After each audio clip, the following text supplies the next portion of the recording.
আমর ইবনে আস রাদিয়াল্লাহু তাআলা আনহুর সন্তান যখন আঘাত করলেন, আঘাত করার পরে ওই খ্রিস্টান বিচার দেওয়ার সাহস পাচ্ছিল না। একজন পাশে গিয়ে বলছে, আমর ইবনে আসের কাছে গিয়ে যদি তুমি বিচার দেওয়ার সাহস না পাও, তাহলে যিনি খলিফা হযরত ওমরের বরাবর তুমি বিচারটা দিতে পারো, হয়তো ওমরের কাছে তুমি বিচারটা দিতে পারো। পরবর্তীতে তোমার নিরাপত্তার ব্যাপারেও তিনি গাইডলাইন দিয়ে দেবেন, নির্দেশনা দিয়ে দেবেন, শক্তভাবে তিনি বলে দিবেন, বিচারটাও দিয়ে দেবেন, তোমার নিরাপত্তাও দেওয়া হবে। আজকে দেখবেন আমার আপনার দেশের মধ্যে যে অবস্থা হয়েছে, আমি আপনি যদি কোনো চাঁদাবাজের বিরুদ্ধে কথা বলি, দিনের বেলা কথা বললে রাতের বেলা আঘাত করা হয়। কি কথা বলেন? কি কথা বলেন? আজকে যদি কোরআন থাকতো, আজকে যদি ক্ষমতার চেয়ারে যারা বসেছে এদের ভিতরে জবাব দিয়ে থাকতো, তাহলে মানুষ কখনো তাদের ন্যায্য অধিকার পাওয়ার জন্য আবেদন করার ক্ষেত্রে কখনো ভয় পেত না। কথা বলেন? কি কথা বলেন? সম্মানিত দিনীরা যাব কথা বলতে নিয়েছিলাম, আমর ইবনে আস রাদিয়াল্লাহু তাআলা তার ছেলের বিরুদ্ধে ওই খ্রিস্টান যখন তার ছেলেকে হযরত ওমরের কাছে হাজির হলেন, হাজির হয়ে হযরত ওমরকে বলা হলো, হযরত ওমর রাদিয়াল্লাহু তাআলাকে বলা হলো, গভর্নরের সন্তান আমার সন্তানকে আঘাত করেছে, আপনার কাছে আমি বিচারের জন্য এসেছি। এই কথা বলার পরে হযরত ওমর রাদিয়াল্লাহু তাআলা আমর ইবনে আস এবং তার সন্তানকে ডেকে পাঠালেন। ডেকে পাঠানোর পরে হযরত ওমর রাদিয়াল্লাহু তাআলা আমর ইবনে আস রাদিয়াল্লাহু তাআলার ছেলেকে জিজ্ঞাসা করলেন, তুমি কি একে আঘাত করেছো নাকি? তুমি কি একে প্রহার করেছো নাকি? এই প্রশ্ন যখন করা হলো, আমর ইবনে আস রাদিয়াল্লাহু তাআলার ছেলে হযরত ওমরকে দেখে ভয়তে বললেন, হ্যাঁ আমি আঘাত করেছি। যখন তিনি স্বীকার করে নিলেন, স্বীকার করে নেওয়ার সঙ্গে সঙ্গে হযরত ওমর রাদিয়াল্লাহু তাআলা ওই খ্রিস্টান বালককে বলছে, তোমাকে যেমন করে আঘাত করেছে তুমি পাল্টা তেমন করে আঘাত করো। বলেন আল্লাহু আকবার, বলেন আল্লাহু আকবার।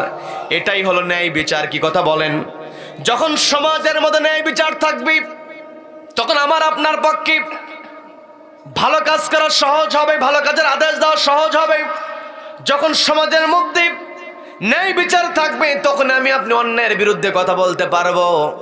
কিন্তু সমাজের ভিতরে যদি ন্যায় বিচার প্রতিষ্ঠা না থাকে, ওই সমাজের মধ্যে যতই মানুষ ন্যায় ন্যায় জিকির করুক না কেন, ন্যায়ের আদেশ, সৎ কাজের আদেশ কখনো দিতে পারবে না। কথা বলেন ঠিক কিনা? এই জন্য আমাকে আপনাকে একতাবদ্ধ হতে হবে। আল্লাহ এই জন্য বলছেন, কুনতুম খায়রা উম্মাহ, ও আমার বান্দারা, তোমরা উত্তম জাতি হতে পারবে, তোমরাই উত্তম হতে পারবে।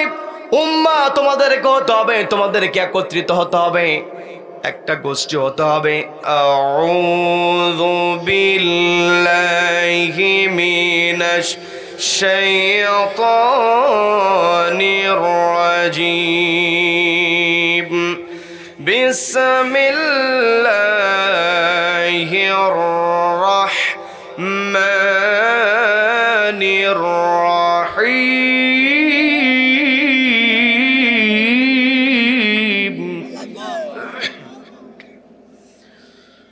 কুনতুম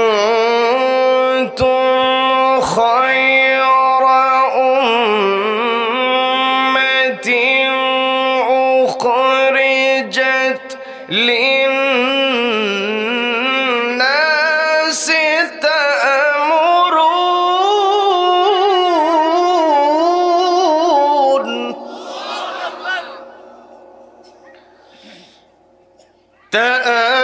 تأمرون بالمعروف وتنهون عن المنكر وتؤمنون بالله.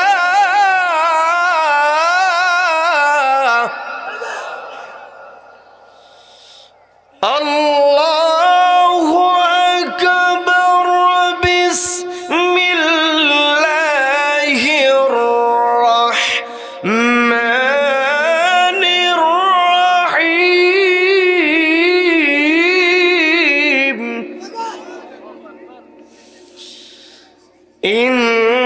إنما المؤمنون الذين إذا ذكر الله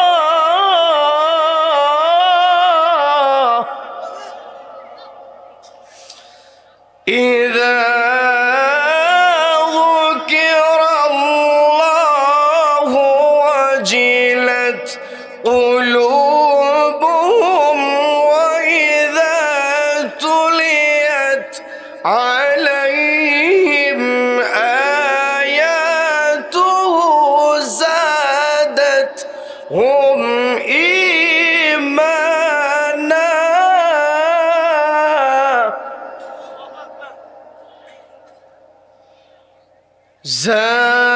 زادتهم إيمانا وعلى ربهم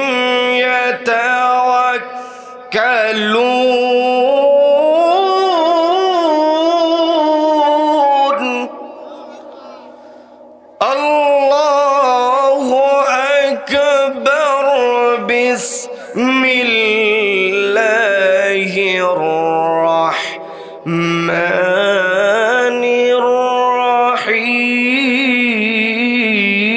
الرحيم إن الله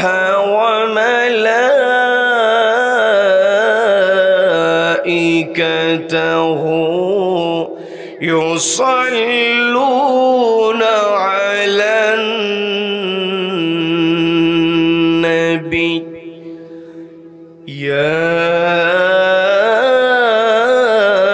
أيها الذين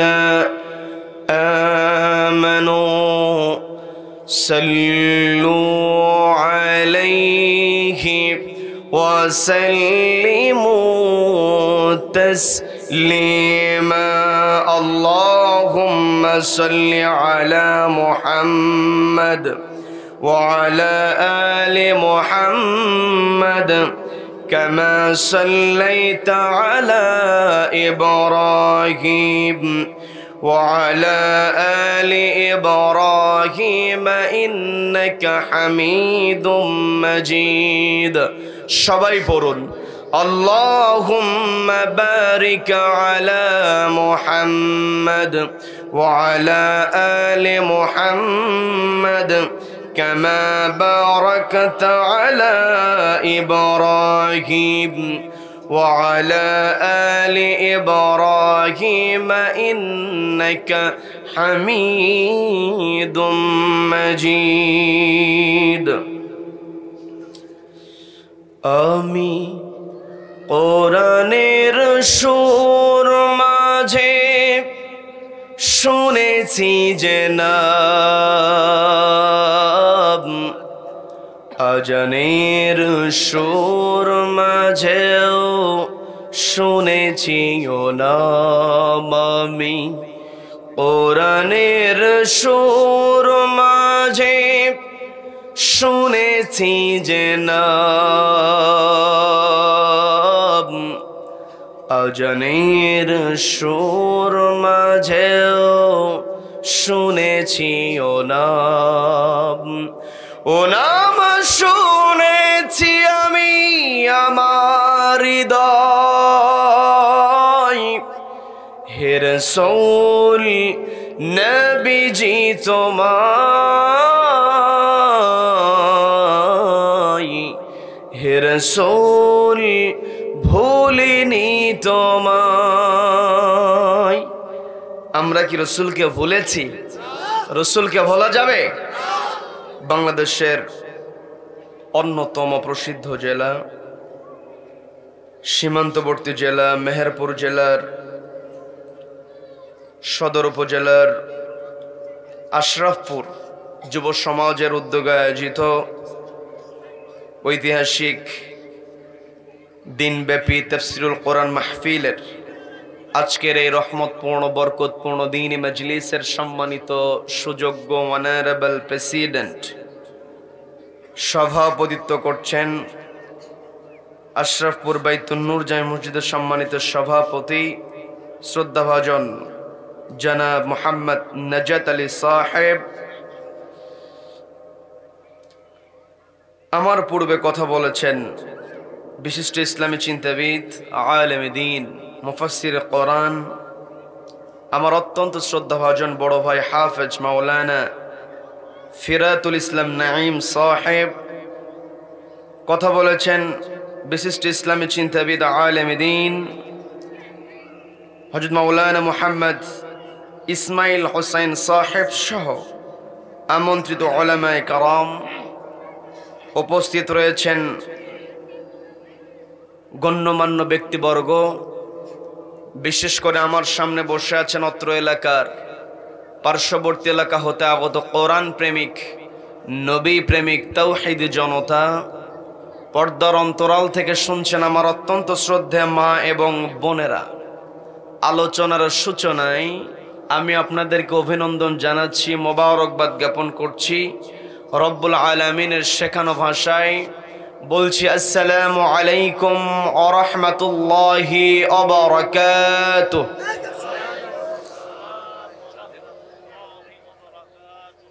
সম্মানিত দ্বীনী ভাইরা, আলোচনায় প্রবেশের পূর্বে আমি জানতে চাচ্ছি আপনারা সকলে কেমন আছেন? রব্বুল আলামিন আমাকেও ভালো রেখেছেন, বলি আলহামদুলিল্লাহ। এই যে আমরা ভালো আছি, আমাদেরকে ভালো রাখার একমাত্র কেবলমাত্র কর্তৃত্ব কার হাতে? যে রব্বুল আলামিন আমাদেরকে ভালো রেখে সুস্থ রেখে সারাদিনের হাজারো কর্মব্যস্ততার পর ক্লান্ত শরীর নিয়ে যে সময়টাতে ঘরে ফেরার কথা ছিল, ঠিক সেই সময়টাতে ঘরের টানকে উপেক্ষা করে কোরআনের আকর্ষণে যে মহান মনিব আমাদেরকে এই কোরআনের ময়দানে আসার বসার এবং কোরআনুল কারীম থেকে কিছু কথা বলা এবং শোনার মতো তৌফিক দান করলেন, সেই মহান মনিবের দরবারে শুকরিয়া আদায় করে আমরা সকলে এক জায়গায় বলে উঠছি আলহামদুলিল্লাহ।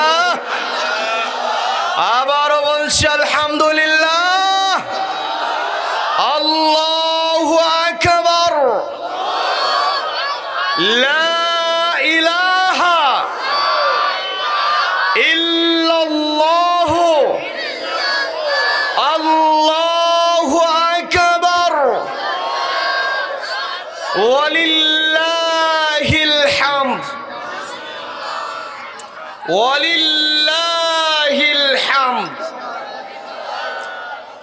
আমরা কৃতজ্ঞতা আদায় করলাম কার? জীবনের প্রত্যেকটা ক্ষেত্রে প্রশংসা হবে একজনের, তিনি কে? আমাকে আপনাকে সৃষ্টি করেছেন কে? Allah is the creator of all creations. যত সৃষ্টি আছে সব সৃষ্টি আল্লাহ করেছেন। কাজেই এই পৃথিবীতে যদি প্রশংসা করতে হয়, প্রশংসা কেবল আল্লাহর হবে। আল্লাহ ব্যতীত অন্য কেউ প্রশংসিত হতে পারবে। None can be praised, only Allah will be praised. সবাই চিৎকার দেবেন আল্লাহু আকবার, আল্লাহু আকবার। এই যে আমরা আল্লাহু আকবার বললাম, আল্লাহর বরত্বের ঘোষণা দিলাম, আল্লাহু আকবার স্লোগান উচ্চারণ করলাম, এই আল্লাহু আকবার স্লোগানের সঙ্গে আমার আপনার সম্পর্ক আছে না নাই? সম্মানিত দ্বীনী ভাইরা, এই আল্লাহু আকবার স্লোগানের সঙ্গে আমার আপনার সম্পর্কটা কেমন একটু বোঝার চেষ্টা করবেন। আমি আপনি যেই দিন এই পৃথিবীতে আগমন করেছি, মায়ের পেট থেকে যেই দিন আমি আপনি ভূমিষ্ঠ হয়েছি, সেই দিন আমি আপনি সবাই ছিলাম পরিবারে একজন নতুন অতিথি। কোন সন্তান যখন মায়ের পেট থেকে ভূমিষ্ঠ হয়ে যায়, ওই সন্তান শুধুমাত্র পরিবারের নতুন অতিথি হিসাবে আগমন করে না, গোটা দুনিয়াতে ওই নবজাতককে অতিথি হিসাবে পাঠিয়ে দেন কে? যখন কোথাও কোনো অতিথির আগমন ঘটে, যখন কোথাও কোনো মেহমান উপস্থিত হয়ে যায়, সেই মেহমানকে কিন্তু স্বাগত জানাতে হয়। মেহমানকে যদি স্বাগত না জানানো হয়, মেহমান মন খারাপ করে কি করে না? এই যে নবজাতক পৃথিবীতে আগমন করলো, সদ্যজাত সন্তান পৃথিবীতে নতুন অতিথি হিসাবে আগমন করেছে, এই নতুন অতিথিকে কেমন করে স্বাগত জানাতে হবে, ওয়েলকাম করতে হবে শিখিয়ে দিয়েছেন কে? সন্তান যখন ভূমিষ্ঠ হয়ে যাবে, সবার আগে সন্তানকে স্বাগত জানাতে হবে ডান কানে আযান দিয়ে, বাম কানে ইকামত দিয়ে। কি কথা বলেন? যখন ওই সন্তানের কানের ভিতরে আযান এবং ইকামতের বাক্যগুলো প্রবেশ করিয়ে দেওয়া হবে, আযান এবং ইকামতের মধ্যে আল্লাহু আকবার স্লোগান আছে না নেই? আবার এই শিশু যতদিন পৃথিবীতে বেঁচে থাকবে, যতদিন পৃথিবীতে বেঁচে থাকবে, নির্ধারিত সময় শেষ হয়ে যাওয়ার পরে মালাকুল মাউত এসে যখন জানটা কবজ করবে, আমি আপনি পৃথিবীতে বেঁচে আছি, যখন আমার আপনার হায়াত ফুরে যাবে, আমি আপনি কেউ কি পৃথিবীতে থাকতে পারবো নাকি? আমার আপনার জানটা যখন বের হয়ে যাবে, আমার আপনার চেয়ার যত বড়ই হোক না কেন, আমি আপনি যত টাকার মালিক হই না কেন, আমি আপনি যত প্রিয় মানুষ হই না কেন, পৃথিবীর কোন মানুষ আমাকে আপনাকে আর মাটির উপরে রাখবে না। সবার চিন্তা হলো কত দ্রুত আমাকে আপনাকে দাফন করে দেবে। কথা বলেন ঠিক কিনা? যখন কোন মানুষ মৃত্যুবরণ করে, তাকে কবরস্থ করার পূর্বে গোসল করানো হয়, কাপড় পরানো হয়। এরপরে কবরে নামানোর পূর্বে জীবিত মানুষের দায়িত্ব হলো লাশটাকে সামনে রেখে দিয়ে একটা দোয়ার নামাজ আদায় করা। সবাইকে বলতে হবে সেই দোয়ার নামাজের নামটা কি? সবাই বলেন সেই নামাজের নামটা কি? এই জানাজার নামাজের মধ্যে 4 বার আল্লাহু আকবার স্লোগান আছে না নাই? তার মানে যেই দিন আমি আপনি পৃথিবীতে আগমন করেছি, আমাকে আপনাকে স্বাগত জানানো হয়েছে আল্লাহু আকবার স্লোগান দিয়ে। আবার আমি আপনি যেই দিন পৃথিবী ছেড়ে চলে যাব, সেই দিন আমাকে আপনাকে বিদায় দেওয়া হবে আল্লাহু আকবার স্লোগান দিয়ে। তার মানে এর দ্বারা বোঝা যায় আমি আপনি পৃথিবীতে যতদিন বেঁচে থাকবো, আমার আপনার একটাই স্লোগান হবে, নারায়ে তাকবীর। এই আল্লাহু আকবার স্লোগানকে সামনে রেখে আমার আপনার চলতে হবে। কি কথা বলেন? কি কথা বলেন? আমি আপনি যখন আল্লাহু আকবার স্লোগানকে সামনে রেখে চলবো, তখন আমার আপনার একটা গাইডলাইন হবে। সেই গাইডলাইনের নামটা কি? সবাইকে বলতে হবে সেই গাইডলাইনের নামটা কি? এই আল কোরআন রব্বুল আলামিন আমাকে আপনাকে দিয়েছেন। এই কোরআনের মধ্যে এমন কোন বিষয় নাই যে বিষয়টা রব্বুল আলামিন কোরআনের মধ্যে তুলে ধরেন নাই। তিবিয়ানান লিকুল্লি শাই। আমার আপনার জীবনে যা যা দরকার, the complete code of life, আমার আপনার জীবনে যা যা প্রয়োজন সবকিছু কোরআনে ঢুকিয়ে দিয়েছেন কে? সবাইকে বলতে হবে কে ঢুকিয়ে দিয়েছেন? এই কোরআন আল্লাহর কিতাব। এই কোরআন আমার আপনার জন্য আল্লাহ রাব্বুল আলামিন গাইডলাইন করে পাঠিয়ে দিয়েছেন। এই কোরআন থাকবে, এই কোরআনকে সামনে রেখে আমার আপনার স্লোগান হবে আল্লাহু আকবার স্লোগান। আমি আপনি যখন আল্লাহু আকবার স্লোগানকে সামনে রেখে আমি আপনি যখন পথ চলবো, এই কোরআনের বাহিরে আমার আপনার যাওয়ার কোনো উপায় থাকবে না। কথা বলেন ঠিক কিনা? কি কথা বলেন? ভাই অপারেটর ভাই কোথায়? আপনি কি শুনতে পাচ্ছেন? আপনি পাচ্ছেন? যথেষ্ট মনে, আপনার বিরক্ত হবে না, আমি একটু কথা বলি ওনার সাথে। আপনি আপনার যে বেস যেটা সেটা 0 করছেন তো? হ্যাঁ হ্যাঁ, বেস কি আপনি চেনেন কিনা সেটা বলতেছি আমি। তাহলে বেস 0 করেন। হ্যাঁ করেন। হ্যাঁ, রিভাইভের সুইচগুলোতে এখন হাত দেন। হ্যাঁ হ্যাঁ, রিভাইভ দেওয়া আছে, একটু হালকাই দেন। মাইক নাই না? হ্যাঁ আরেকটু ডিলে তো দিলেন আপনি। ডিলে তো, এটা তো রিভাইভ না, এটা তো ডিলে। ডিলেটা চিনতে হবে আপনার। হ্যাঁ ওনারা তো চায় ডিলে দিয়ে দিলেন আপনি। আপনি আপনার রিভাইভের সুইচ চেনেন না। সম্মানিত ভাইরা, আমার কথা আবার আমি শুনতেছি তো। আমি আপনি যখন আল্লাহু আকবার স্লোগানকে সামনে রেখে চলবো, আমার আপনার গাইডলাইনটা হবে পবিত্র কোরআন। পবিত্র কোরআনের বাহিরে আমার আপনার যাওয়ার কোনো উপায় থাকবে না। কথা বলেন ঠিক কিনা? এই কোরআনটা আমাকে আল্লাহ রাব্বুল আলামিন আপনাকে দিয়েছেন নীতির কিতাব হিসাবে। কি কথা বলেন? কি কথা বলেন? কোরআনের মধ্যে নীতি আছে না নাই? বিধিনিষেধ আছে না নাই? এই কোরআনের মধ্যে আল্লাহ রাব্বুল আলামিন যে নীতি ঢুকিয়ে দিয়েছেন, এই কোরআনের চাইতে সর্বশ্রেষ্ঠ নীতি আর পৃথিবীতে একটাও হতে পারে? শ্রেষ্ঠ নীতি হলো আল কোরআন। এই পৃথিবীতে যখন আমি আপনি সবচাইতে ভালো হাঁস, আমার কথায় বিরক্ত হচ্ছেন আপনারা? বড় যে হাঁসটা আমি আপনি দেখি, সে হাঁসটা শ্রেষ্ঠ হাঁস, যার কারণে তাকে বলা হয় কি রাজহাঁস। কি কথা বলেন? আমার কথায় বিরক্ত হচ্ছেন? বিরক্ত হচ্ছেন?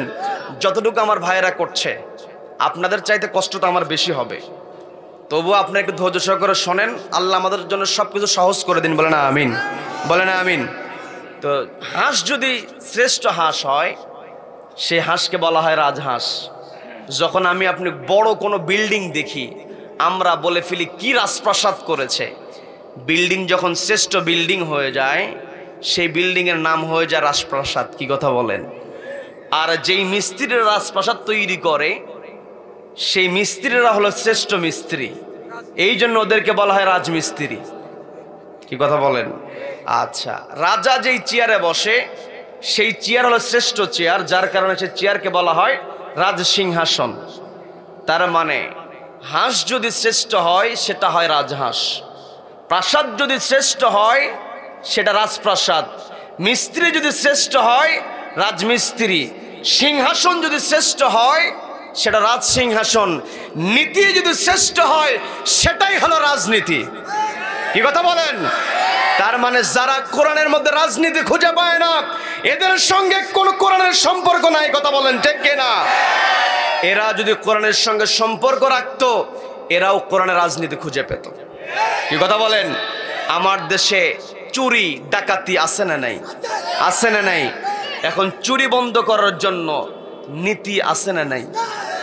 এই কোরআনে যে নীতি আছে, কোরআনের নীতির আলোকে কোরআন স্পষ্ট জানিয়ে দিল, ফাকতউ আইদিয়াহুমা, চোর যখন চুরি করবে, সে নারী হোক আর পুরুষ হোক, হাত কেটে দাও। কি কথা বলেন? আমার দেশে চোর বেশি না মানুষ বেশি? আচ্ছা, এখানে মুরব্বী বলেছেন মানুষ বেশি, আপনারা অনেকে বলেছেন চোর বেশি। তাহলে আমি এখন কোন দিকে যাব?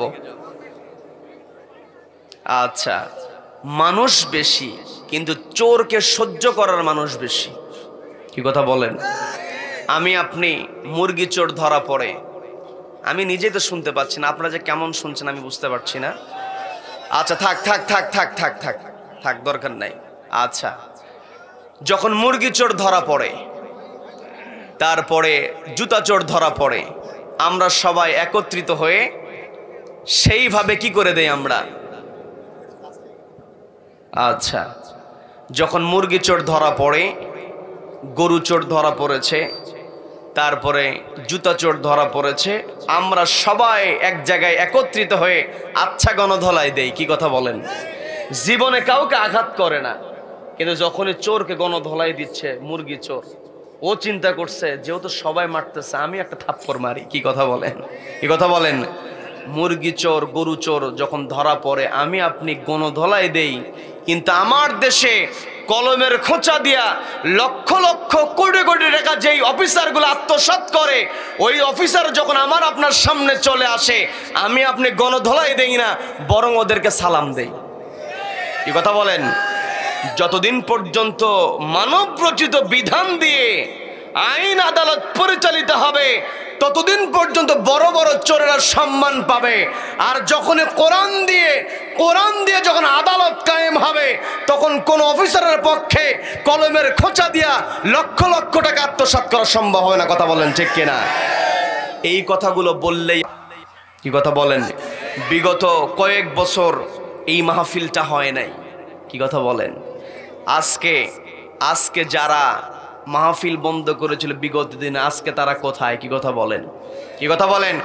এই কোরআনের মাহফিল যারা বন্ধ করে দিয়েছিল, আমাদের কোরআনের পাখি স্পষ্ট কথা বলেছিলেন, তোমরা জুলুম করছো, কোরআনের বিরোধিতা করছো, এমন একটা সময় চলে আসবে পালানোর জন্য ইঁদুরের গর্ত তোমরা খুঁজে পাবে না।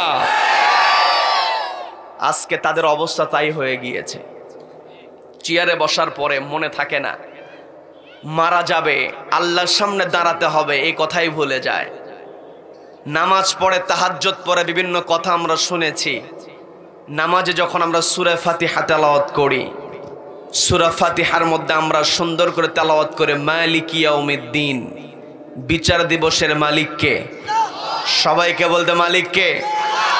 সম্মানিত দিনী ভাইরা, আমি আপনি যখন নামাজের মধ্যে মালিকি ইয়াউমিদ্দিন উচ্চারণ করি, আমি আপনি যদি সত্যিকারী মালিকি ইয়াউমিদ্দিন এই আয়াতটা তেলাওয়াত করে আমার আপনার বাস্তব জীবনে স্মরণ রাখতে পারি, তাহলে আমার আপনার পক্ষে কখনো অন্যায় করা সম্ভব হবে না। কথা বলেন ঠিক কিনা? সম্মানিত বন্ধুগণ, বোঝার চেষ্টা করবেন। প্রিয় মেহেরপুরবাসী, আমাকে আপনাকে আল্লাহ রাব্বুল আলামিন পৃথিবীতে পাঠিয়েছেন। পৃথিবীতে আল্লাহর অসংখ্য অগণিত সৃষ্টি আছে।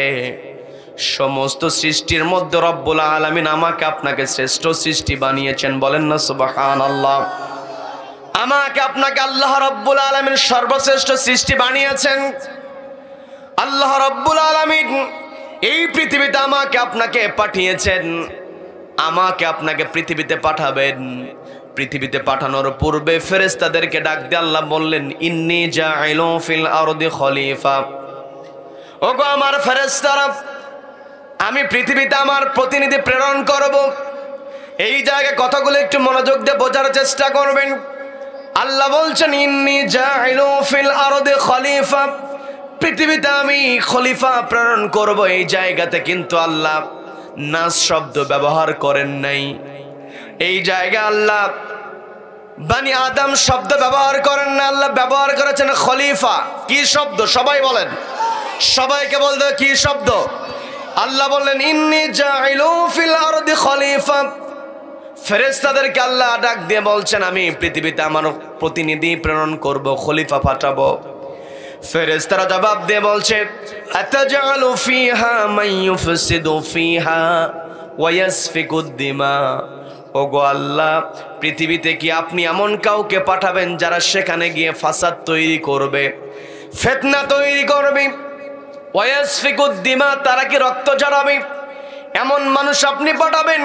অথচ ওয়া নাহনু নুসাব্বিহু বিহামদিকা ওয়া নুকদ্দিসু লাক, আমরাই তো আপনার কৃতজ্ঞতা আদায় করি, আমরাই আপনার প্রশংসা করি, আমরাই আপনার হুকুম মেনে চলি।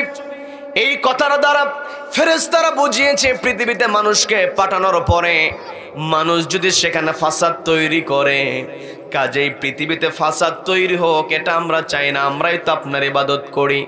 পরোক্ষভাবে ফেরেশতারা আমাদেরকে পৃথিবীতে না পাঠানোর জন্য তারা মতামত পেশ করেছিল। তারা চেয়েছে, তারা বলেছিল আমরাই তো ইবাদত করি। কিন্তু রব্বুল আলামিন সুন্দর করে বললেন, ইন্নী আ'লামু মা লা তা'লামুন।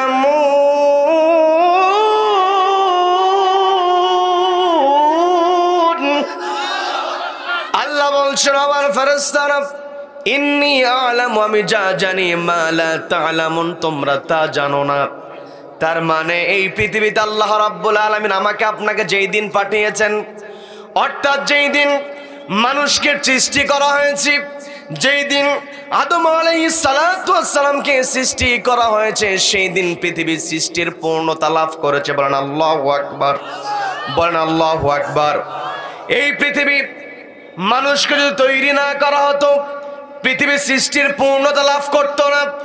আমি বানিয়ে বলছি না, পবিত্র কোরআনের 2 নম্বর সূরা, সূরা বাকারার 29 নম্বর আয়াতে রব্বুল আলামিন সুন্দর করে বলছেন, হুয়াল্লাযী খালাকা লাকুম মা ফিল আরদি জামিআ।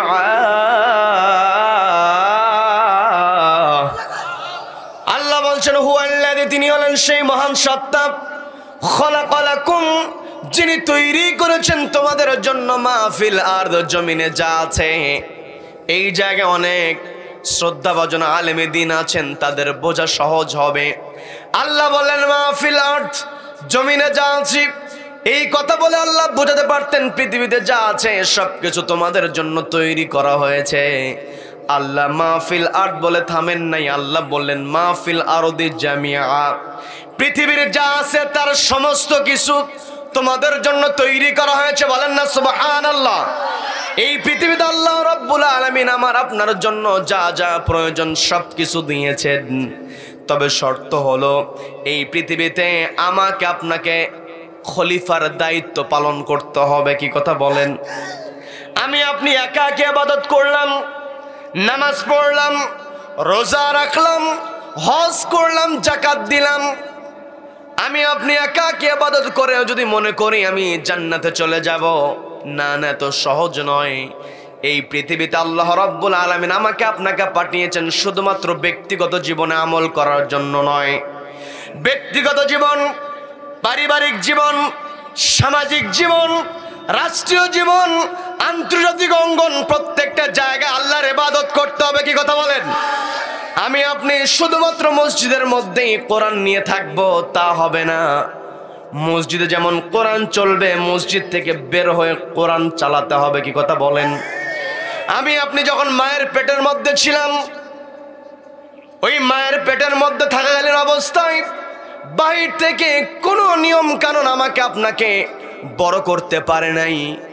আল্লাহ যেইভাবে আমাকে আপনাকে মায়ের পেটের মধ্যে বড় করেছেন, সেইভাবে আল্লাহর হুকুম যেমন মায়ের পেটের মধ্যে চলেছে, এই পৃথিবীতে আসার পরে আমাকে আপনাকে আল্লাহর হুকুমের মধ্যেই চলতে হবে। কথা বলেন ঠিক কিনা? সম্মানিত বন্ধুগণ, কথাগুলো বোঝার চেষ্টা করবেন। খলিফার দায়িত্ব আমি আপনি কেমন করে পালন করব? একাকী ইবাদত করা যদি ইসলাম পালন করা হতো, নবীজি ওই মক্কা থেকে মদিনায় হিজরত করতেন না। নবীজি অফার দেওয়া হয়েছে, তুমি একাকী ইবাদত করো, তোমার অর্থের দরকার অর্থ দেওয়া হবে, তোমার চেয়ারের দরকার তোমাকে চেয়ার দেওয়া হবে, তোমার নারীর দরকার তোমাকে নারী দেওয়া হবে, তুমি একাকী ইবাদত করো। নবীজি বলেছেন, এক হাতে আমার যদি চন্দ্র দেওয়া হয় আর এক হাতে যদি আমাকে সূর্য দেওয়া হয়, তবু আমি একাকী ইবাদত করব না।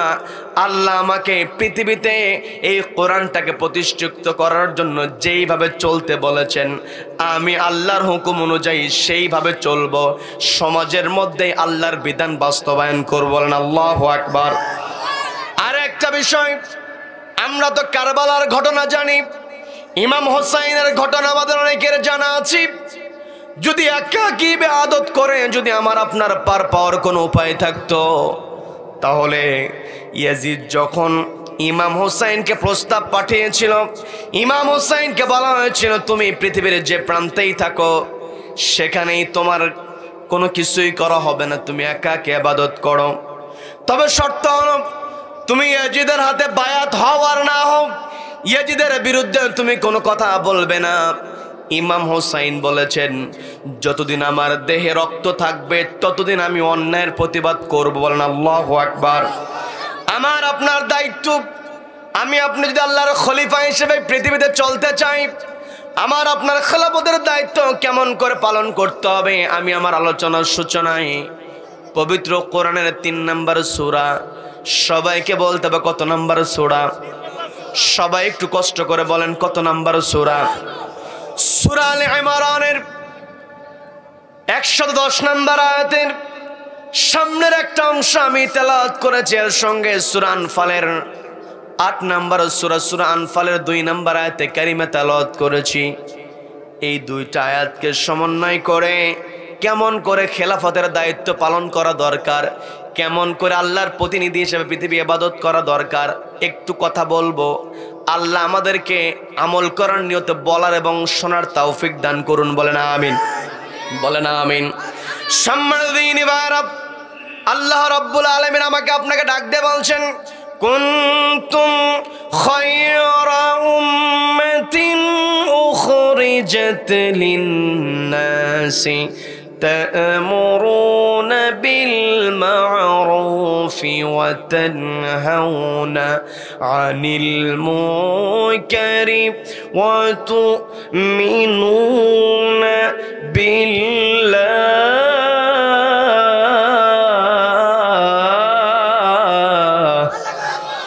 আল্লাহ বলছেন, আমার বান্দারা, কুনতুম খায়রা উম্মাহ, তোমরাই উত্তম জাতি, উখরিজাত লিন-নাস, তোমাদেরকে মানুষের জন্য বের করা হয়েছে।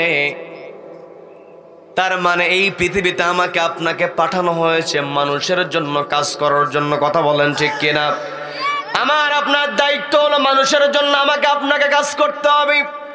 এখন আমি আপনি মানুষের জন্য কেমন করে কাজ করব, আল্লাহ 1 নম্বরে আমাকে আপনাকে শিখিয়ে দিলেন, তা'মুরুনা বিল মা'রুফ, তোমরা সৎ কাজের আদেশ দাও। কষ্ট হচ্ছে নাকি? আলোচনা চলবে? চলবে। কতক্ষণ? সারা রাত। সারা রাত বক্তা কাত। সারা রাত কথা বললে বক্তা সোজা থাকতে পারবে? বক্তা সোজা থাকুক আর কাত হয়ে পড়ুক। কোরআন এমন একটি কিতাব, যতদিন পর্যন্ত পৃথিবীতে পূর্ব দিগন্তে সূর্য উদিত হয়ে পশ্চিম আকাশে অস্ত যাবে, ততদিন পর্যন্ত কোরআনের কথা হবে। কোন কোরআন বিদ্বেষী কুলাঙ্গার কোরআনকে থামাতে পারবে না। কারা কারা এই মতের পক্ষে আছেন দুই হাত আল্লাহকে দেখা।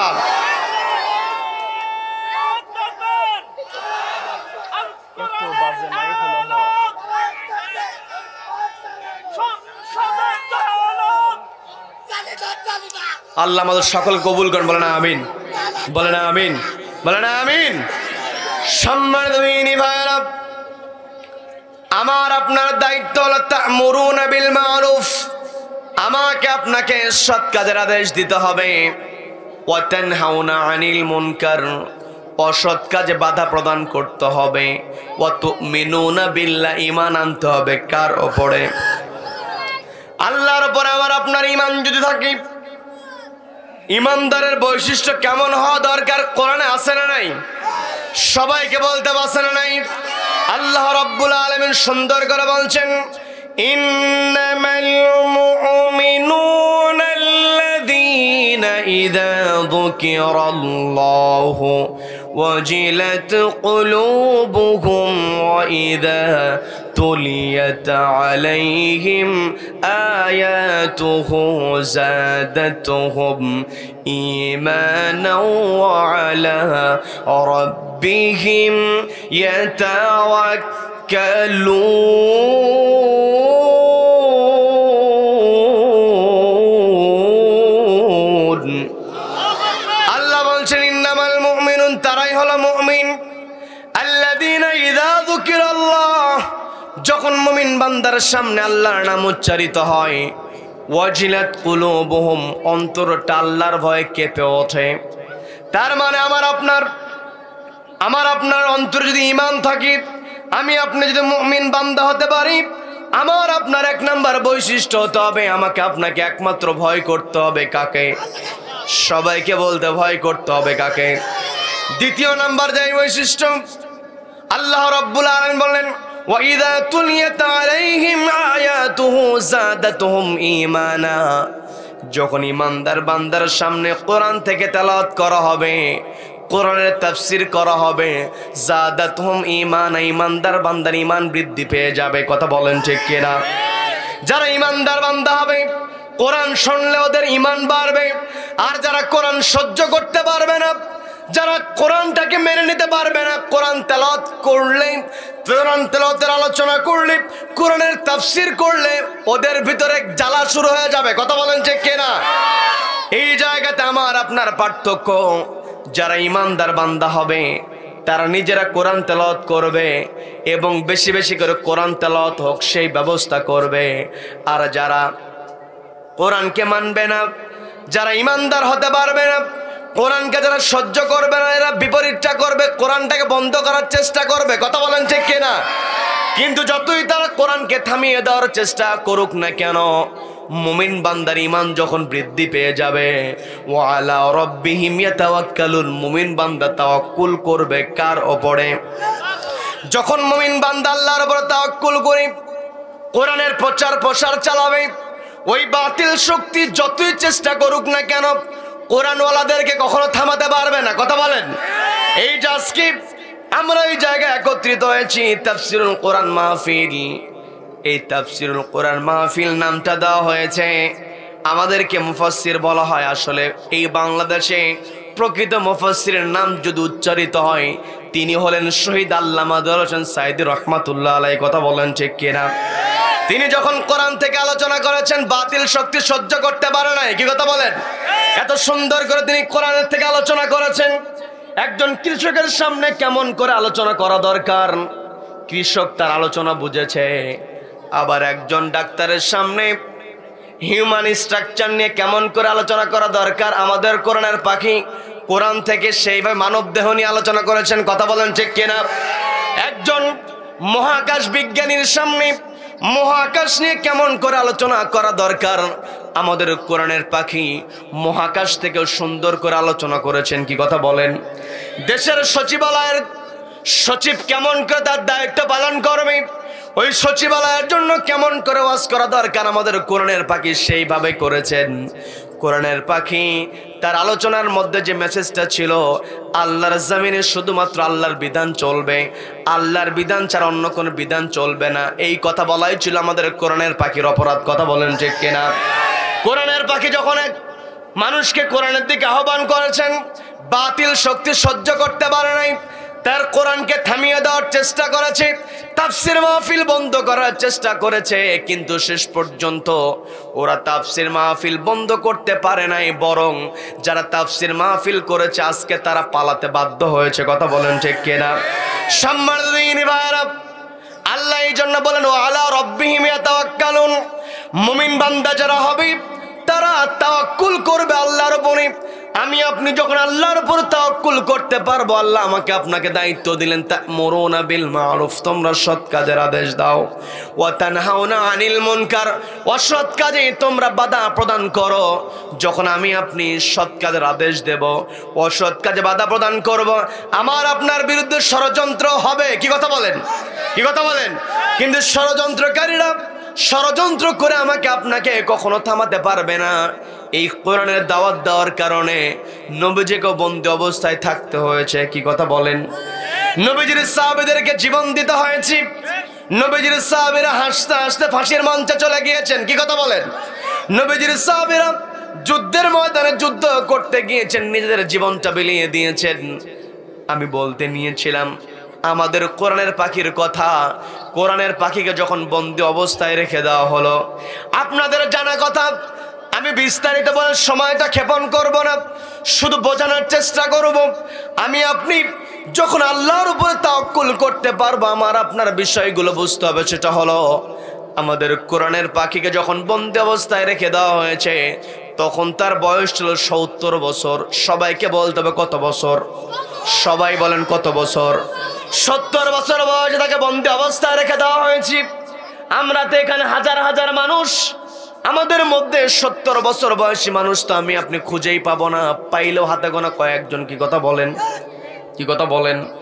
এই যে 70 বছর বয়সে তাকে বন্দী অবস্থায় রেখে দেওয়া হলো, 13টা বছর তিনি বন্দী অবস্থায় ছিলেন। এই 13টা বছর বন্দী অবস্থায় তিনি থেকেছেন, কিন্তু একটা মুহূর্তের জন্য তিনি কখনো হতাশ হন নাই। তিনি যখন আদালতে এসেছেন, আমরা দেখেছি তার চেহারার মধ্যে সব সময় ছিল হাসির ঝিলিক, আর বুকে ছিল আল কোরআন। কথা বলেন ঠিক কিনা? তিনি আদালতে এসেছেন, বুকে কোরআনটা রেখেছেন, কারণ কোরআন যেখানে আছে সর্বশেষ বিজয় সেখানে আছে। কি কথা বলেন?